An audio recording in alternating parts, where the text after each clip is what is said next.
Sebenarnya bahasa Inggrisnya kayak kacau balau sih, kalau menurut aku ya. Coba kita dengar. Actually, I've just arrived maybe an hour ago. It was a long flight, but I'm really happy to see all of you here. Kacau, bahasa Inggrisnya kacau sebenarnya. Kita bandingkan sama ibu ini, bahasa Inggrisnya jauh lebih bagus.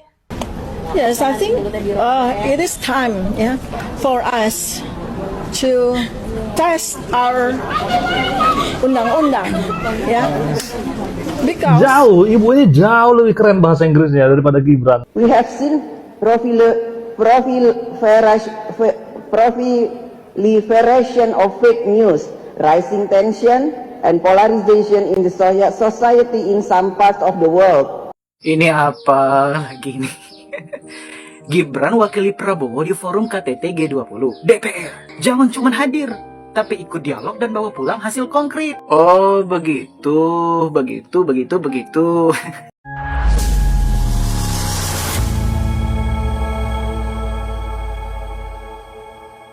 Assalamualaikum warahmatullahi wabarakatuh, saudara-saudaraku sebangsa dan setanah air. Dimanapun kalian berada, semoga kalian selalu dalam kondisi sehat walafiat ya. Berjumpa lagi dengan saya di Gaspol Update. Kami bukanlah buzzer pihak manapun, kami hanya menyajikan keputusan ada di tangan Anda. Teman-teman, ini ada video yang menurut saya cukup menarik ya, yakni tentang perbandingan bahasa Inggris Puan, Dr. Mangkrak dan juga Gibran ya, yang dihadirkan oleh banyak netizen.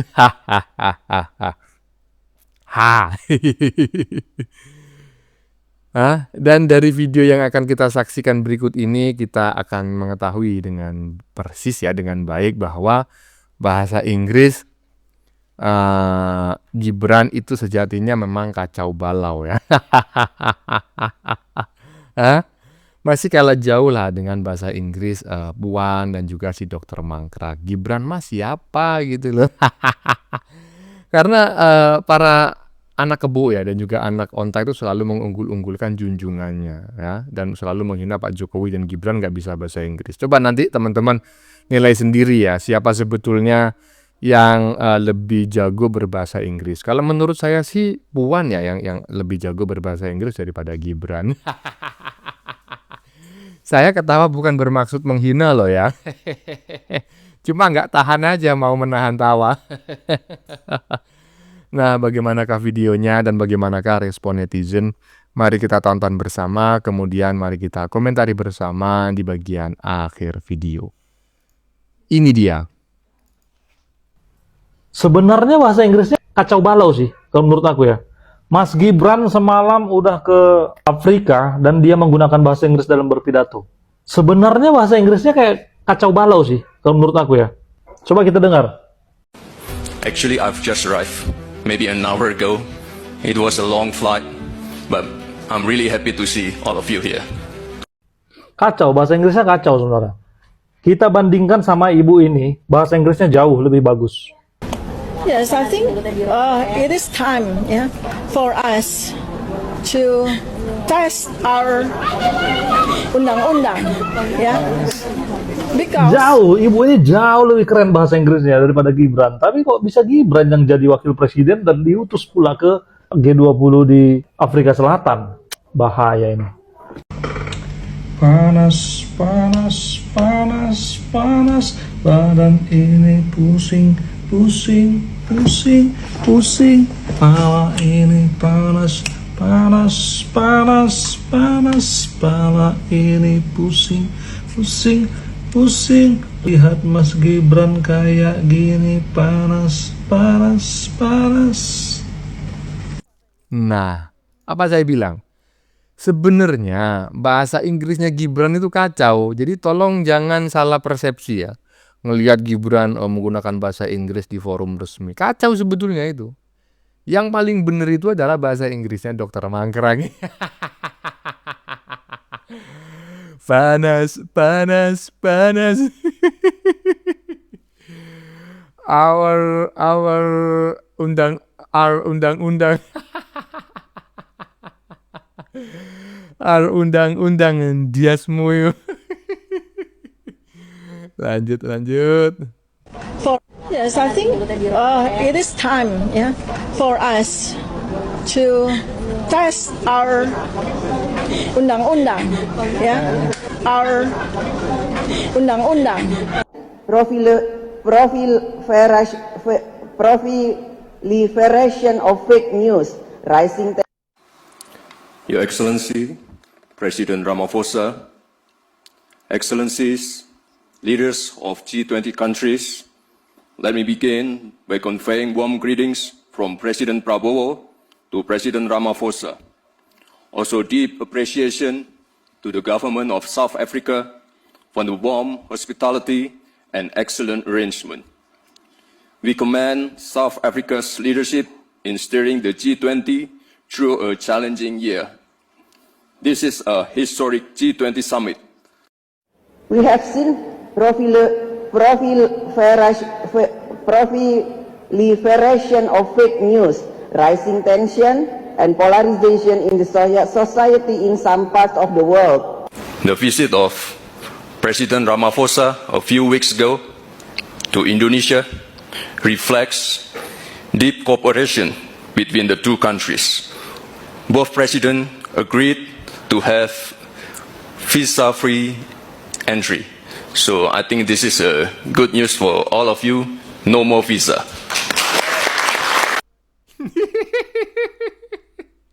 Ya, barusan kita sudah menyaksikan teman-teman ya. 3 pidato orang keren 1, orang yang macak keren 2. Keduanya perempuan yang macak keren, dan kita tahu tadi ya, profile. Gara-gara wapres gue ke Afrika Selatan semua jadi panas dingin. Pidato kedua anak mantan presiden yang tengah menjadi sorotan publik. Saya no comment. Tetap yang menurut saya terbalik. Ya. Yang terbaik adalah Gibran, yang terbalik adalah Puan. Itu penilaian saya. Menilai kan nggak salah, ya kan? Iyalah, lanjut. Kan? Salah lagi kan? Maunya apa sih? Kerja salah. Nggak kerja dikatain pelangak-pelongo. Sekarang bikin lagi asumsi kalau Pak Prabowo ngirim Gibran ke sana karena katanya selama ini Gibran itu nggak ada kerjaan. Dungu al-bahluli al-tululi. Kalian tuh sekali coba lihat akun TikToknya Mas Gibran ini. Kemana aja dia. Makanya punya mata itu ya. Kalau matanya rabun pakai kacamata. Biar nggak dungu, bahlul, tulul. Udahlah otaknya dungu ya. Kosong melompong. Mata juga nggak digunain dengan baik. Padahal Pak Prabowo itu ngutus Mas Gibran itu ke sana gara-gara Pak Prabowo itu nggak bisa hadir karena adanya agenda lain. Baca nih, coba dibaca, pakai mata lu, baca. Dikarenakan ada agenda lain di sini, makanya yang diutus ke sana itu Mas Gibran. Karena Mas Gibran itu juga wapres, wakil presiden. Masa yang diutus Abah Anis Al-Maghdi Al-Julidi? Ya gak mungkin dong Abah Al-Maghdi yang diutus. Sakit hati mah boleh, tapi gak usah dungu juga. Kalian tahu gak sih dia ini siapa? Dia ini wapres, wakil presiden. Tugas wapres itu membantu presiden, mewakili, menggantikan. Bingung sama kaum al-dungli al-bahlul ini, serba salah anjir. Maunya apa sih? Maunya ya abahnya yang diutus. Ngapain? Buang-buang anggaran negara ngutus abah lu. Ntar di sana malah nyinyir dia. Ntar ngomongnya gini, kan katanya, bukan faktanya. Apabila, bagaimana, jikalau, seandainya, andai kata. Najis. Ini apa lagi nih? Gibran wakili Prabowo di forum KTT G20. DPR. Jangan cuma hadir, tapi ikut dialog dan bawa pulang hasil konkret. Oh, begitu. Saya mau nanya nih. Ini sekiranya. Misalnya, andai kata. Udah kayak Abah Anis aja ngomongnya. Sekiranya Mas Gibran itu nggak jadi dikirim ke sana, diutus ke sana sebagai perwakilan Pak Prabowo. Nah, yang dikirim ke sana tetap Pak Prabowo. Kira-kira bakal ngomong gini juga nggak ke Pak Prabowo? Atau nggak usah Pak Prabowo deh, misalnya yang dikirim ke sana itu Ibu Megawati atau Ibu Puan Maharani, Ketua DPR kita. Nah, kira-kira bakal ngomong gini juga nggak ke mereka berdua itu? Atau jangan-jangan beraninya cuman sama keluarga Mulyono doang? Tapi saya tadi itu cuman bertanya, sekiranya andai kata gitu yang diutus itu mereka-mereka itu Pak Prabowo, Ibu Megawati, Ibu Puan Maharani. Nah, kira-kira orang bertiga itu bakal dikomentarin begini juga nggak itu? Dan yang kedua, ya wahai anggota DPR Al-Dunguli Al-Bahluli, Mas Gibran itu diutus ke sana itu bukan mau jalan-jalan, bukan mau pariwisata, bukan mau belanja-belanja, bukan. Beliau itu diutus ke sana itu sebagai perwakilan Pak Prabowo itu karena ada acara yang penting, tujuannya jelas, acaranya jelas, orang-orang yang hadir juga jelas. Dan karena juga beliau ini kan wakil presiden, semuanya jelas. Yang nggak jelas itu kalian. Udahlah hatinya busuk, iri dengki. Dan juga kalian itu kan juga sering diutus ke luar negeri. Nah, tujuan kalian itu apa? Apa manfaat kalian diutus ke sana? Apa hasil konkret kalian? Berjamaah misalnya ke luar negeri, rame-rame. Ngabisin uang anggaran, uang pajak, uang rakyat. Itu tujuannya apa? Apa manfaat yang rakyat dapat? Jadi sebenarnya statement begini itu ya, seharusnya ditujukan kepada kalian. Dan yang ketiga ya, tolong kepada kalian ini kaum-kaum tuir, kaum-kaum kadaluarsa yang dungu-dungu ya, yang dungu-dungu. Gak semua, tapi kebanyakan seperti itu. Tolong kalian itu ya jangan iri kalau ada generasi-generasi muda sekarang ini yang lebih sukses dari kalian. Misalnya ada wakil presiden, anak muda, diutus pula ke luar negeri sebagai perwakilan negara. Nah kalian jangan iri, jangan busuk hati kalian. Seharusnya irinya iri yang baik. Bagaimana iri yang baik? Iri yang baik itu ya kalian terpacu agar supaya kalian seperti dia. Kalian harus lebih dari dia kesuksesannya. Jangan malah dihujat, dihina, direndahin. Kalian itu seharusnya support kepada generasi-generasi penerus ini. Karena penghuni bumi ini bukan kalian selamanya. Bakal diganti, regenerasi. Kalian bakal jadi tanah, kembali ke tanah. Tapi untunglah ya Mas Gibran ini sosok anak muda yang baik, berhati mulia, tulus, tidak dendam, tidak berpenyakit hati. Jadi omongan-omongan sampah kalian tidak dipedulikan sama beliau. Jadi sekali lagi kepada kaum-kaum tuir ya yang udah mau kadaluarsa ini, kalian jangan iri kalau ada anak-anak muda yang lebih sukses dari kalian. Kalian seharusnya harus bangga, mendukung, ya, kasih semangat. Ya kalau kalian ngerasa lebih berkompeten ya, lebih cerdas, lebih bisa membawa hasil konkret, kenapa nggak kalian yang diundang ke sana atau diutus ke sana? Kenapa yang diutus atau dikirim Mas Gibran? Kenapa nggak kalian? Pergilah kalian gitu, berjamaah, rame-rame ke sana. Tapi perginya jangan pakai uang negara, uang sendiri. Semua orang pasti bisa ngebacot. Saya juga bisa ngebacot. Pilih saya. Pilih 01. Barang siapa yang tidak milih 01, bakal dipertanyakan keislamannya, keimanannya. Pokoknya coblos 01. Salam perubahan.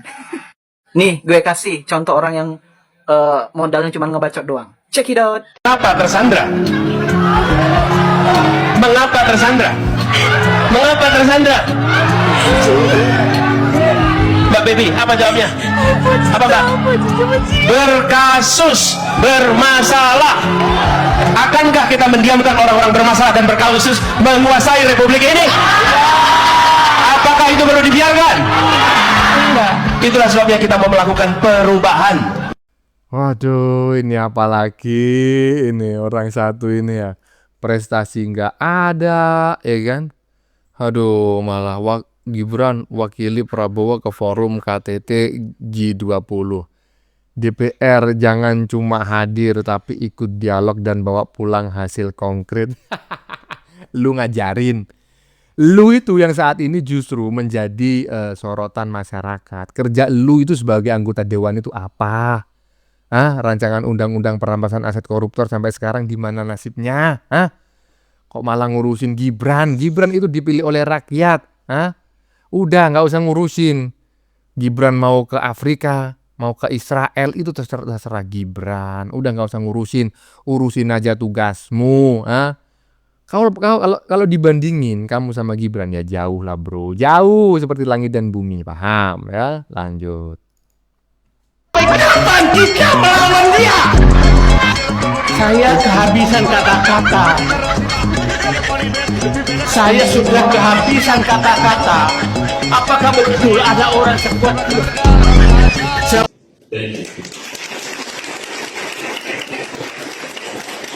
Melihat pidato Wakil Presiden Indonesia dengan bahasa Inggris yang sangat lancar, yang kita ragukan selama ini bahwa Mas Gibran itu tidak bisa bahasa Inggris. Dan ternyata dia itu dipuji oleh seluruh pemimpin di KTT G20 di Afrika ya. Dan ternyata kita salah menilai Wakil Presiden kita sendiri ya. Yang dimana di Indonesia sendiri dia itu difitnah pakai ijazah palsu, bahkan tidak punya ijazah. Maka aku mohon terhadap pemerintah Indonesia, tolong tutup kasus yang tuduh Mas Gibran itu Pak tidak punya ijazah, dan juga kepada Presiden ke-7, Presiden Joko Widodo, tolonglah kasus seperti itu sepertinya itu menghina terhadap Wakil Presiden Indonesia dan juga Presiden Indonesia ke-7 kita, Jokowi. Menghina, bukan hanya menghina dirinya, tapi seluruh masyarakat Indonesia dihina.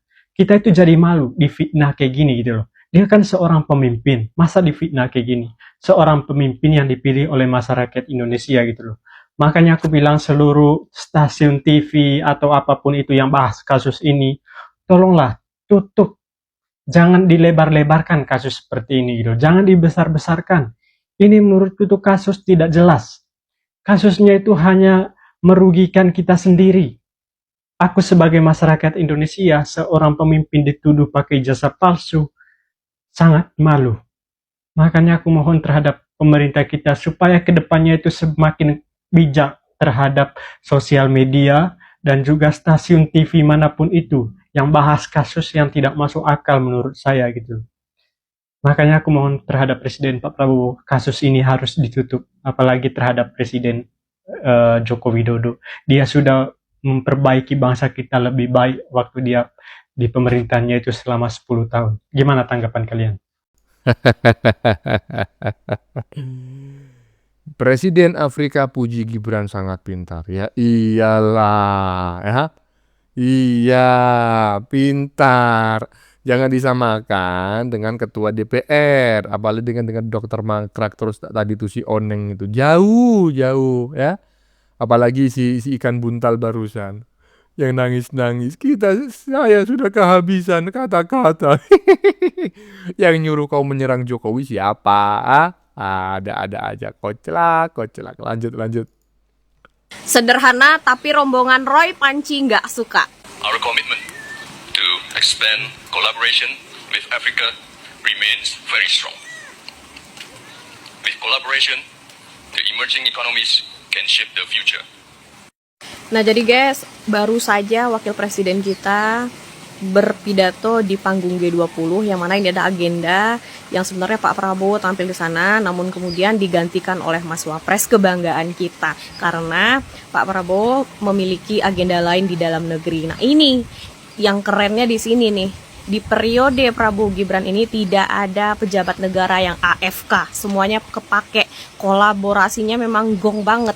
Gibran di sana membicarakan hal-hal strategis, diantaranya kerjasama perdagangan dalam ruang lingkup ekonomi, dan juga dikabarkan nanti kita akan bebas visa ke sana. Enak banget ya kalau kita melancong bisa ngelihat waka-waka kan begitu. Saya kira ini bisa menampar dan membantah argumen orang-orang yang selama ini meremehkan Mas Wapres. Gimana tetangga sebelah? Suhu aman? Suhu berapa derajat Celcius sekarang? Lah ya itu, saya meyakini dengan apa yang disampaikan oleh banyak pepatah gitu ya. Orang yang suka meremehkan, yakinlah tidak akan lebih baik daripada orang yang diremehkan. Karena biasanya orang yang meremehkan itu karena orang itu remeh, sehingga dia berusaha meremehkan orang lain agar dirinya terangkat gitu ya. Jadi ada memang beberapa orang yang agar dia terlihat tinggi, dia terpaksa atau ya terbiasa merendahkan orang lain. ingin terlihat benar, dia menyalah-nyalahkan orang lain. Dan itulah yang sering dipertontonkan oleh anak-anak One Nepal gitu ya, dan juga anak-anak kebun. Tapi ya kalau menurut saya nggak peduli. Yang jelas kita sudah menyaksikan ya kemampuan berbahasa Inggris dari tiga tokoh bangsa, satu tokoh bangsa, dua tokoh bangunan. Yang satu terbaik yaitu Gibran, yang kedua terbalik. Bagaimana menurut kalian? Keputusan ada di tangan Anda, silakan tulis di kolom komentar baik Anda yang setuju maupun yang tidak setuju dengan isi konten ini. Sebelumnya saya memohon maaf ya jika dalam penyajian konten ini ada kata-kata yang menyinggung, kurang tepat penggunaannya, atau ada data yang dianggap keliru atau salah, saya memohon maaf yang sebesar-besarnya. Kita jumpa lagi di lain video. Salam NKRI.